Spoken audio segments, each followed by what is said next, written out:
Magandang araw mga kaibigan at sa pagkakataong ito may tampok po akong video sa inyo kung saan tatalakayin po natin kung totoo ba na natalikod ang buong iglesia noong unang siglo. Yan ang tatalakayin sa episode na ito. At para sa mga bago pa po sa aming channel, please po don't forget to hit the subscribe button at ang notification bell para maging notified kayo sa bawat video na ilalabas ko sa channel na ito. Kaya wag na po nating patagalin, simulan na po natin.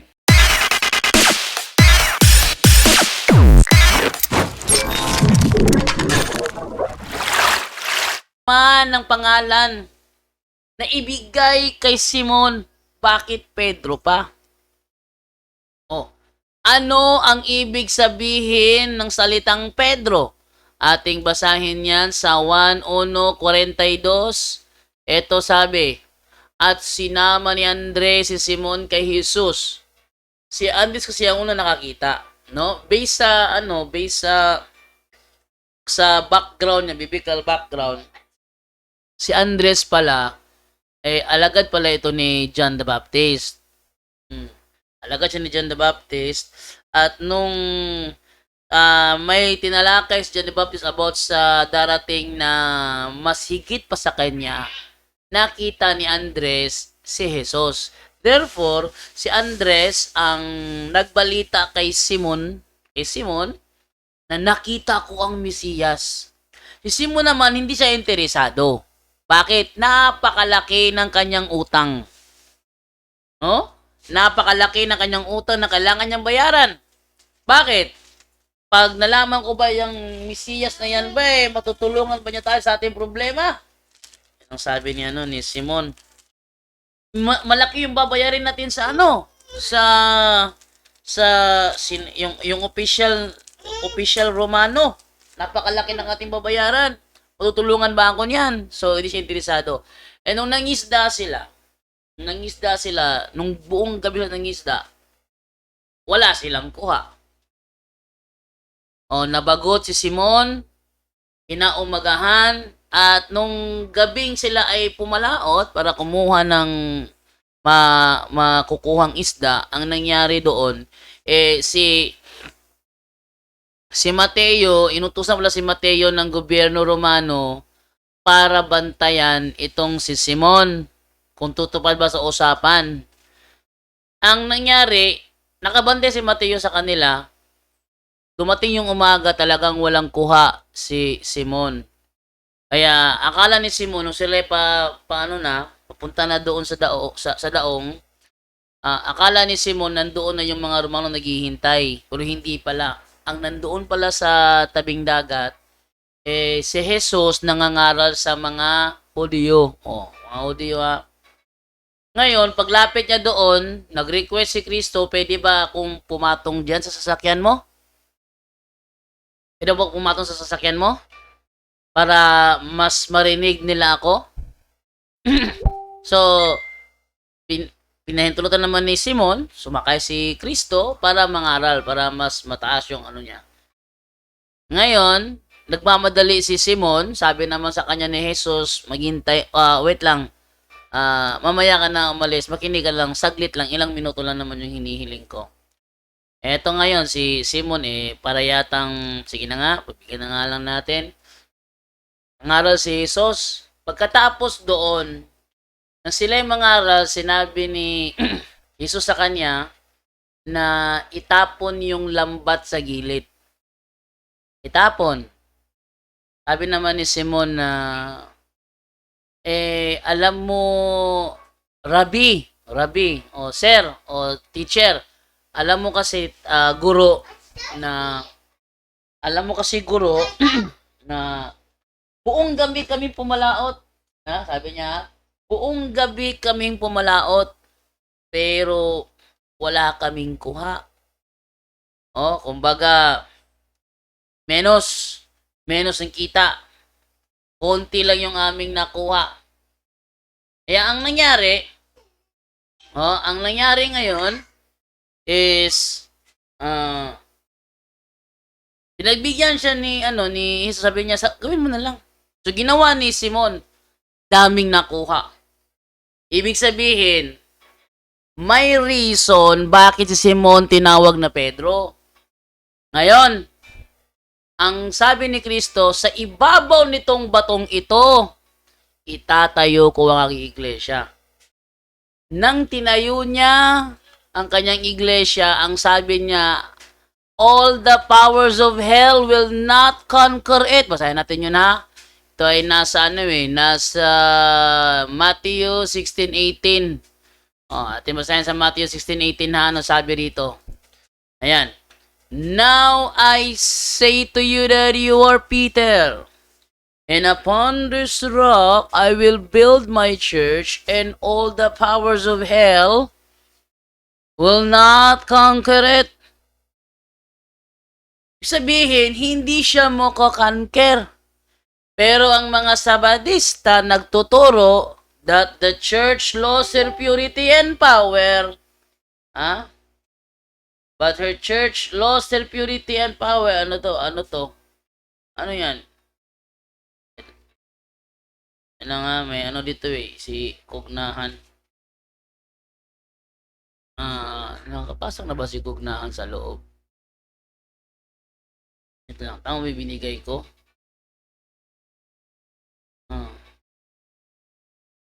Ito lang ha.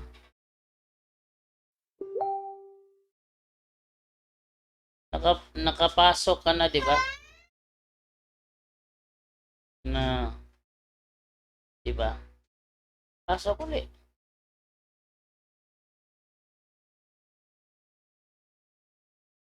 Yun. So, ang nangyari, ang nangyari ngayon is, yung iglesyang yan, sabi ng mga Sabadista, the church lost her purity and power. Basahin yung sinabi ng Sabadista ha. Ito yung turo ng Sabadista patungkol sa church na tinatag ni Kristo. Ating puntahan dito sa sa kanilang katuruan. Ito. Sa Great Controversy ba yun? Ito. Ayan ano sabi sa kanilang katuruan Ito. Ito sabi nila. Ayan. Sa browser nga lang, if sa apps. May apps ka? Pasok na. Ayan, sabi dito, ganito. Most of the Christians at last consented to lower the standard and a union was formed between Christianity and paganism. Nagkaroon na ng union between Christianity and paganism. Totoo yun. Ang paganism na-convert into Christianity. There was no union that was formed between Christianity and paganism. There is no such union was formed, but instead, it was the pagan that was converted to Christianity. Although the worshippers of idols professed to be converted, converted ako sa kanya, form. Magka-contradiction to Kumbaga, self-contradiction to Ano ba talaga totoo? A union was formed o it was converted? Iba kasi yung union was formed sa converted. Pag sinabing converted, hindi ka nakipagkaisa. Pagkos umanib ka. Iba kasi yung nakipag-isa sa umanib. Pag sinabing umanib, pumasok. Pag sinabing nakipag-alyansa, nakipag-isa, ibig sabihin, dalawa tayo, kumbaga, kung sa ano pa yan, sa lastiko pa yan, bakas. Bakas. Ano ba yung bakas sa Tagalog? Sa amin kasi yung bakas, ganito, marami ako lastiko. Tapos marami ka rin lastiko. Bakas tayo. Pag sinabing bakas, pag naubusan ako ng lastiko, pwede mo akong bigyan. Hindi mo akong bigyan ng lastiko. Tapos pag dumami yung lastiko ko ulit, pwede kita bigyan ng lastiko mo pag ikaw naman naubusan. Para bang sharing. Sa Bisaya kasi tawag dyan, bakas Bakas. Bakas. Ngayon, iba naman yung bakas sa na-convert. Halimbawa, ganito. There was a union formed between two Christian denomination. Ibig sabihin, magiging magkakampi sila, but, wait lang. Ano ba itong pinapasukan mo?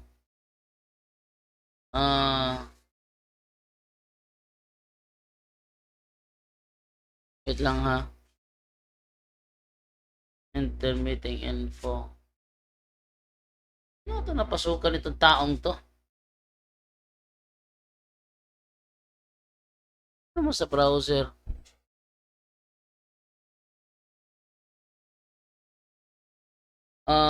Paano ba ito? Bukas na lang ako. Marunong ka sa StreamYard? Marunong ka sa StreamYard? Baka marunong sa StreamYard. At ito rin si si Kugnahan. Ito lang si Kugnahan talaga. Dami itong mga dahilan nito eh. Tawagan natin ha.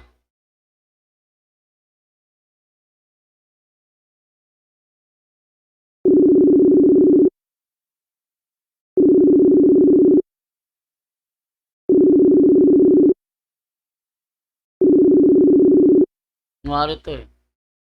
Oh! Ba't pinatay? Ulit.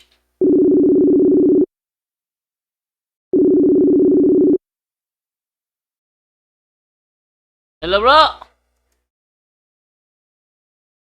Talaga pinapatay talaga, ano? Pinapatay talaga niya eh. Talaga pinapatay niya. Yun no? Kasi Kugnahan talaga. Try natin bigay yung yung Zoom link. How come hindi siya makapasok? Ito tayo sa sa Zoom invite, copy invite link, tapos send natin ulit sa kanya. Yan. Okay. Isinendan si Kugnahan.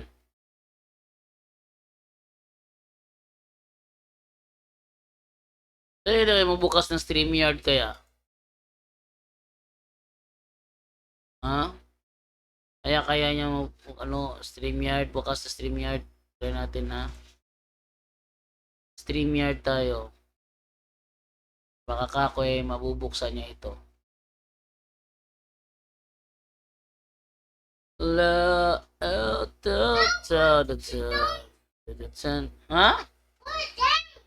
Put it down. Please take my sword. Please take my sword. Oh, really? No, Kuya. Kuya? Yes. I'm just swinging this dolphin around. Wait lang. I'm just swinging this toy dolphin around. Ayaw niyang magbukas. Ba't ayaw niyang magbukas? Ito talaga si Kugnahan talaga. Nakapasok nga si Junre, tapos ikaw hindi ka makapasok. Kunyari pa to eh. Huwagan ko nga ito.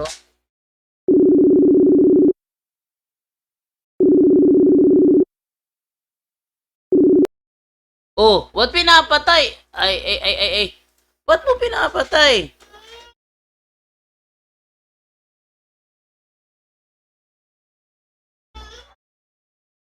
Plano mo mag-Indian, ha? Plano muna naman mag-Indian?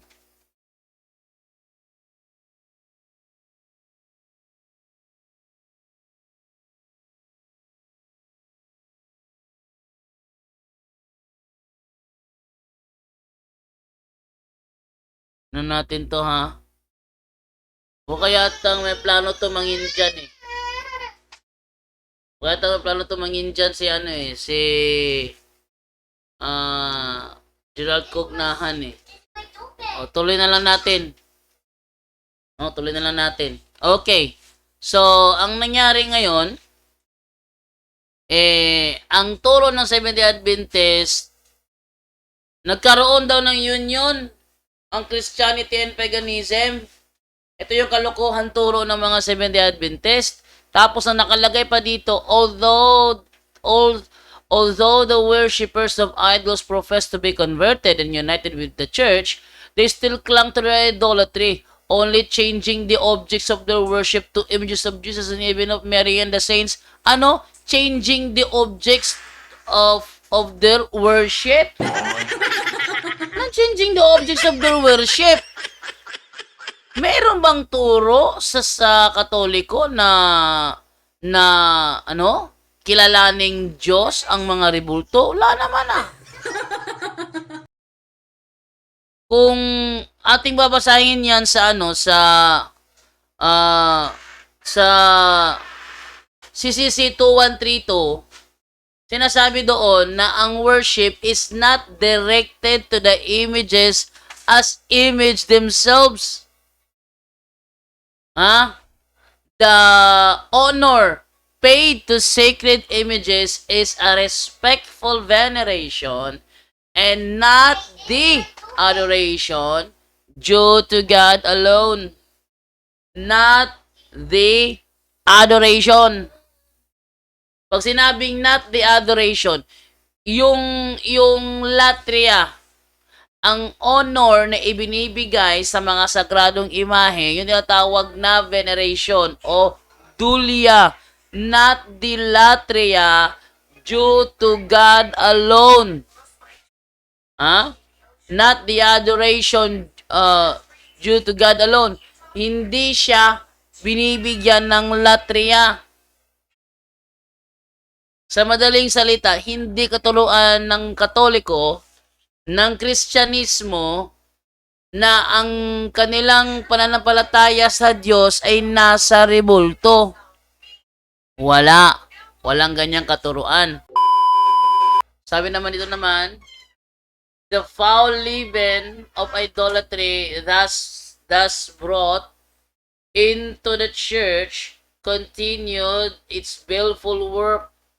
Unsound doctrines, superstitious rites, and Anong superstitious rites? Hindi ba nila alam na sa CCC 2116, 2117, mahigpit na ipinagbabawal ng simbahang Katoliko ang any type of superstitious? Sinasabi nga dun all types of divination are to be rejected. All types of divination are to be rejected. Tapos sasabihin na superstitious rites and idolatrous ceremonies were incorporated to their faith and worship. Saan nyo nakuha sa amin sisisiyan? Tapos sabi pa rito, as the followers of Christ united with idolaters, Christian religion became corrupted. Ito yung kakontra sa sinasabi ni Kristo. Ang sabi ni Kristo, all the powers of hell will not conquer it. All the powers of hell will not conquer it. Pero ang turo ng mga Seventh-day Adventists, the Christian religion became corrupted. And the church lost her purity and power.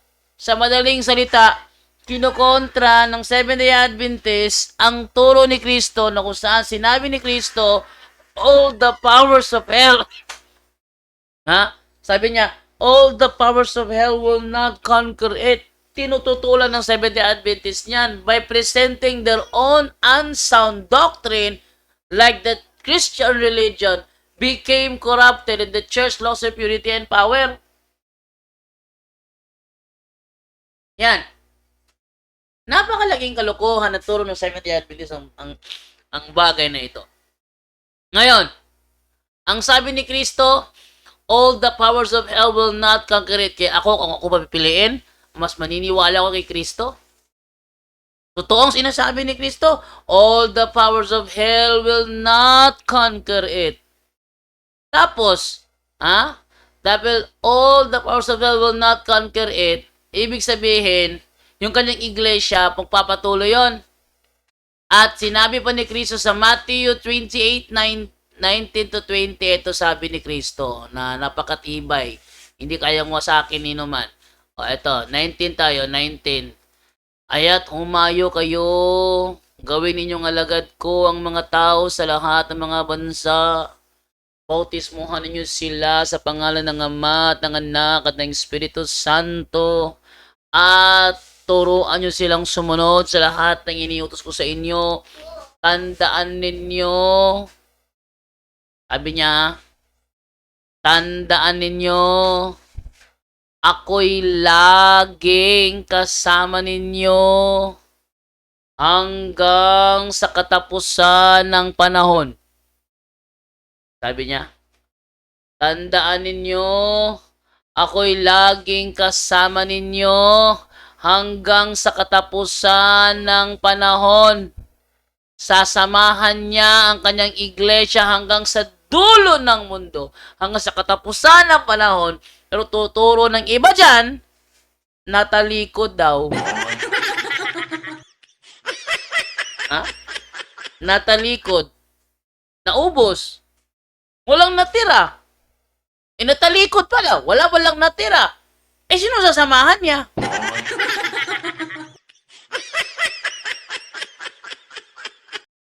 Natalikod. Walang natira. Kung gano'n na nangyari, wala siya sasamahan. Ba't sinabi niya, kasama ninyo ako lagi. Kasama ninyo akong lagi. Sinong kasama? Nawala pala. Ha? Malukuhan to. Ano to Turo na ito Kanya si Kugnahan. Ayaw na sumagot Tatawagan si Kugnahan. Kunwari pa ito talaga pinapatay. Ha? Ala ka talaga kwenta. Talaga kwenta kausap. Wala ka talaga kwenta kausap. Sabi ni Gerald Kugnahan, papasok siya. Alam nyo, kanina pa ako nagsabi kay Jared Bro, papasok daw si Kugnahan. Alam mo bro, di papasok yun. Pinaunahan ko na kay, kay Jared kanina Bro, sabi si Jared kasi ni Jared, mag-live ako kasi may INC papasok. Sabi ko naman, maniwala ka dun. In Janeiro yun. Unahan ko na lang bro Jared ha. Hindi yan mapasok mamaya. Ano na yan? Talaga hindi pumasok. Gerald Kugnahan pa. In Janeiro yan.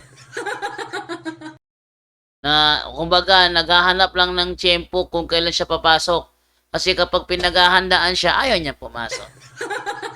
Papasok lang siya kapag hindi ka nakapaghanda, kumbaga ambush. Yun ang ni Gerald Kugnahan. Okay. So, natalikod ba ang buong iglesia ni Tatag ni Cristo? Hindi natalikod. Kung sino man ang nagtuturo na natalikod daw, sa kanya lang yun. Sa kanya lang. Hindi nagbabago ang totoo. Ano man ang itatak niya sa isip niya, ano man ang sabihin niya, ang totoo ay totoo. Walang pagbabago doon. At ang totoong sinabi ni Jesus, tandaan ninyo, lagi ninyo akong kasama hanggang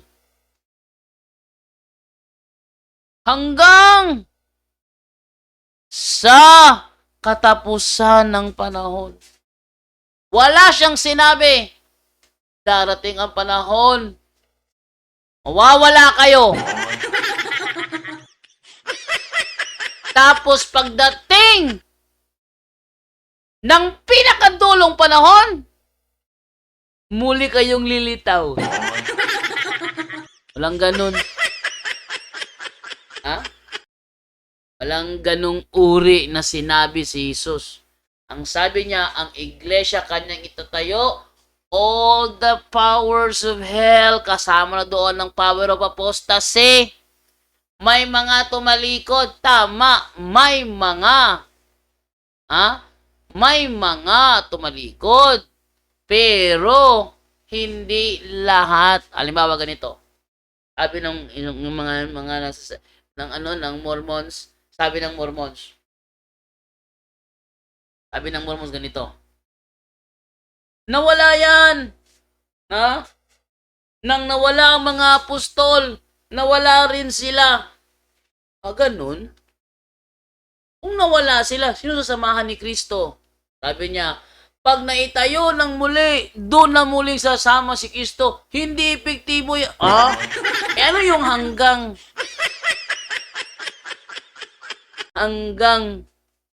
So, ito yung pinaka-argumento ng mga Mormons na kung saan na nauwi sa tawanan yung Bible study nila nung pinasok ko. Kasi, nagkagulo-gulo. Para bang sa Batista ba?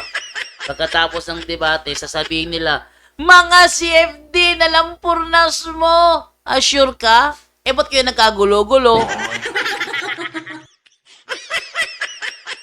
Labasan ng baho, labasan ng yabang, labasan ng ng pride.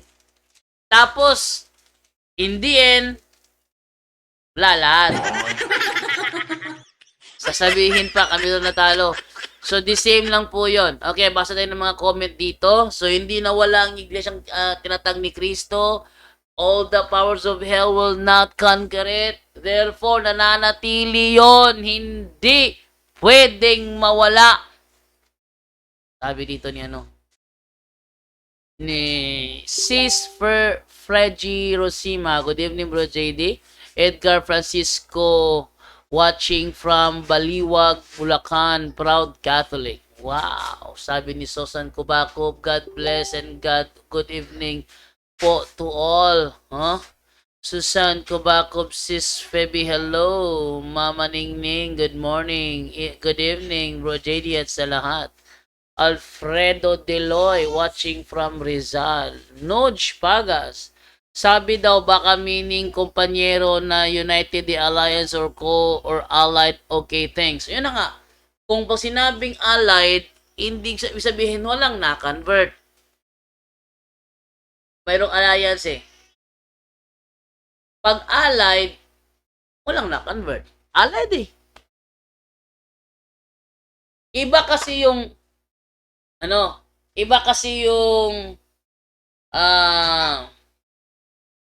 magkaroon ng alliance sa umanib. Iba yung umanib. Pag sinabing umanib, bahagi ka na nun. Dahil bahagi ka nun, hindi kayo nagkaroon ng alliance. Bagkus, naging isa kayo. Isang grupo na lang, hindi dalawang grupo na nagkakaunawaan. Hindi dalawang grupo na nagkakaintindihan. Bagkus, yung isa natalo, yung isa nanalo, kaya yung mga natalo, sumapi sa mga nanalo. Nakuha ninyo? Ganun yun. Tuloy natin.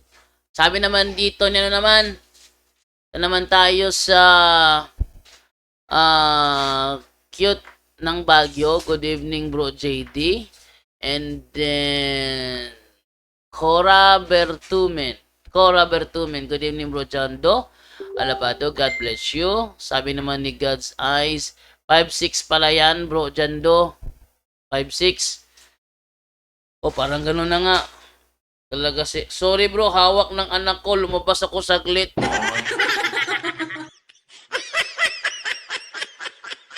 Papasok siya saglit. Papasok ka ba? Papasok ka ba? Tanungin niyo, papasok ko talaga ito.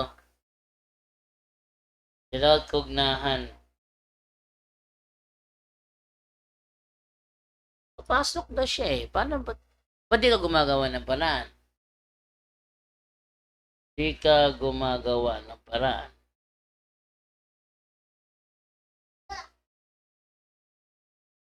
Papasok ka pala, ba't di ka gumagawa ng paraan? Sabi naman ito ni Noj Pagas, example, two churches, denomination, but in some aspect they united or alliance or merge with some principles. Okay, ito pa, para example, wala maintindihan ninyo. Nagkaroon ng alliance between sa Seventh-day Adventist at sa Roman Catholic Church sa pinirmahan ng Presidente Ted Wilson at ng Santo Papa. Ayun, tumawag si Gerald. Finally, tumawag ka rin. Hello, bro!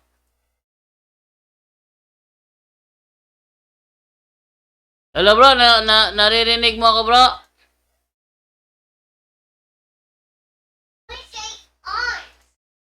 Narinig mo ako? Ano ba to? Narinig ba ako nito? Tignan ko nga yung ating speaker. Speaker natin USB. Tama naman. Microphone. Tama naman. Naririnig mo ako, bro? Hello, bro? Ayaw sumagot eh. Ayaw sumagot. Tawag ka ulit. Lumabas ako saglit. Tawag ng anak ko, CP ko. Tumawag ka pala. Sorry. Tatawag ka sa'yo. Papasok ka eh. Asa nga ngayon? Oy, Gerald. Salita. Oh, lagi. Salita.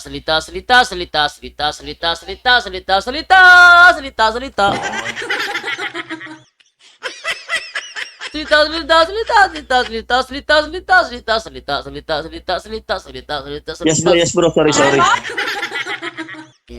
Ayaw mo salita eh. Ayan bro, nakapag-topic na ako bro. Oh, meron ka tanong bro?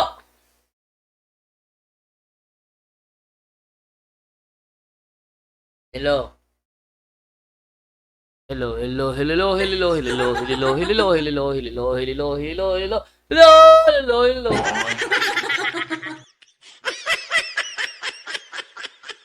Ay nako, ewan ko na lang. Okay, basa pa ko ng comment dito naman. Sabi naman dito ni Simply by Me, beautiful evening all. Mamaningning, minaw lang ko dire. Anush Pagas, you know the Father God Almighty is a mysterious God. Okay, thanks. Sabi naman dito ni Nush Pagas, you know that what is the meaning of an apostasy? Meaning the church is present but the system and practices and teachings are merging teachings that are not in line to the doctrines of Christ. Okay, thanks. Oh. Sabi naman dito naman ni believe it or not, but that's really happened. Okay, thanks. Oh.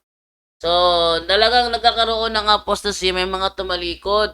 Nung ako'y naging Sabadista dati, naging isa ako sa mga apostasyans. Pero nung ako'y nagbalik sa Katoliko, hindi na ako apostasyans. Oh, Gerald! Oh! Tawag ka ulit, bro.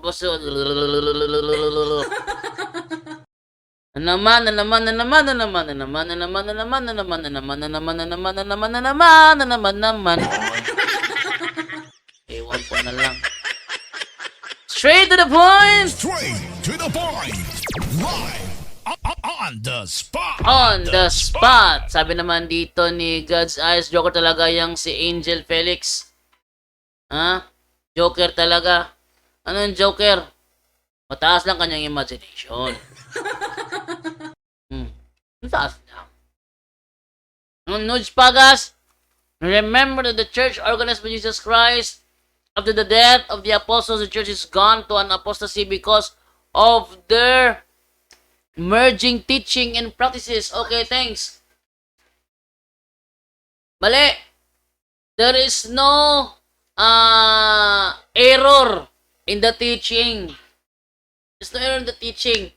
Bagkus ang sinabi, may lilitaw mula sa inyo na magtuturo ng mali.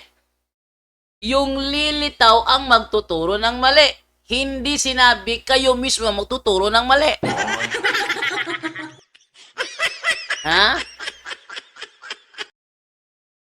Sa church, sa tinatag ni Kristo, hindi yun nawala. Sapagkat kung mawawala yun, sino sasamahan ni Kristo? Ha?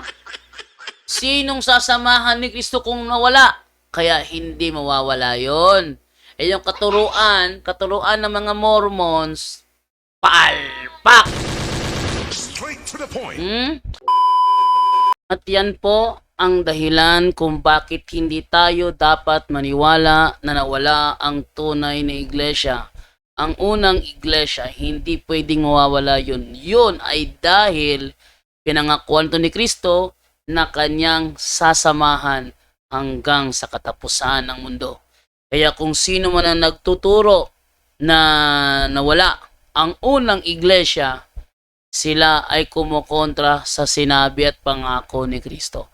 Ito po si Jando Alabado, nasasabi po sa inyo, manood lang po kayo dito sa YouTube channel ko po, sa Bro Jando Alabado TV, at pakisubscribe din po ang YouTube channel ko para maging update kayo sa bawat video na ilalabas ko sa channel na ito. At tandaan nyo lagi, sisikapin ko na sa buwan na ito, tuwing alas 2 ng hapon, magla-live tayo dito sa YouTube channel ko. Maraming salamat po and bye-bye.